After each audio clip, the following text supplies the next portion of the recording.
bizarre PEV builds, longer electric rideable backpacking adventures, and who knows, maybe start building out an EV overlanding rig finally. I think 2026 is finally the year I'm going to be able to do some really cool and interesting stuff for you guys. So I know you guys don't care about what goes on behind the scenes too much, but 2025 not only continued the trend of my channel flatlining, it actually got even worse. This is relevant to you guys because I use the money that I make from YouTube to fund a lot of my weird builds, as well as some of my backpacking trips. And that's exactly why my DIY builds for this past year were basically non-existent, and the trips themselves were kind of meh. I mean, that's not to say that 2025 wasn't without its highlights. The Mooncool TK1 folding electric trike, which is actually right behind me here, was definitely the highlight of the year. I know electric trikes look kind of dorky, but once I actually got this thing and started testing it out, I liked it a lot more than I thought I would. And the videos that I actually made with it are doing pretty well, so definitely expect to see more of it on the channel this coming year. And I'm hoping that because the videos on this thing did well, that more PEV companies will offer to send me out review units, because I really like testing them out and seeing what they're capable of as like an adventure vehicle, a really unique angle that I don't see a lot of other people doing. I had some camping upgrades for my Model 3 sent, thanks to Yeslek, and I actually have another company that recently reached out to me sending me some more stuff for my Model 3. Expect a video on that real soon. And that camping gear upgrade video is actually one of my best performing Model 3 videos, believe it or not. And I'm low-key hoping that someone wants to send me a rooftop cargo pod for review. I had entered into the Tesla Vision contest in hopes of winning a Model Y.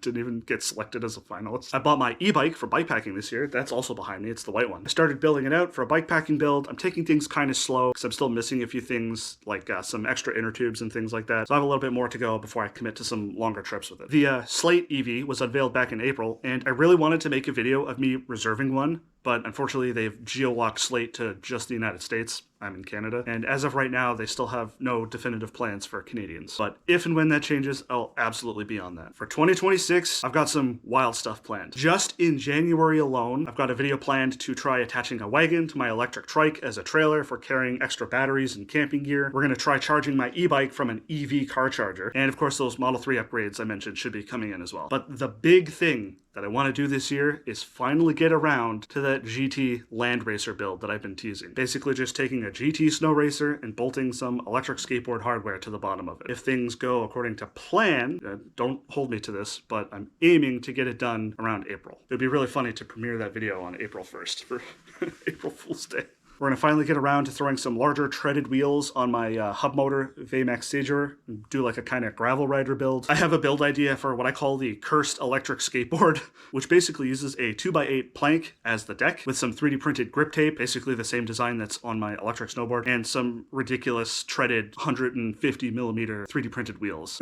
Heck yeah. And actually, in general, I want to do more electric skateboard content because I know I've been neglecting it. I want to get out and do some multi-night electric rideable backpacking trips, including finally filling in that Barrie to Waterloo section of the Trans-Canada Trail to finally have an unbroken link from one end to the other of the area I've done. And lastly, with my channel set to finally fire off and me hopefully getting a novel published this coming year, I'm going to really try to finally get an EV towards the end of this year to start building out an EV overlanding platform. Whether that's a Fisker Ocean for like a sleep inside setup, or like a used Mach-E for like a rally overlanding build where the rooftop tent's on top, just something. With the channel, I can feel steam building below the surface. Something crazy is going to happen this year. I can just feel it. Or maybe I'm just overdosing on hopium. Time will tell. If there's anything specific that you guys want to see on the channel this year, please let me know. Seriously, I'm always looking for ideas, and I want to do stuff that you guys actually want to see. Here's to a wild 2026. I'm all about weird and wacky adventuring with electric vehicles, so make sure you're subscribed if you're into that shit.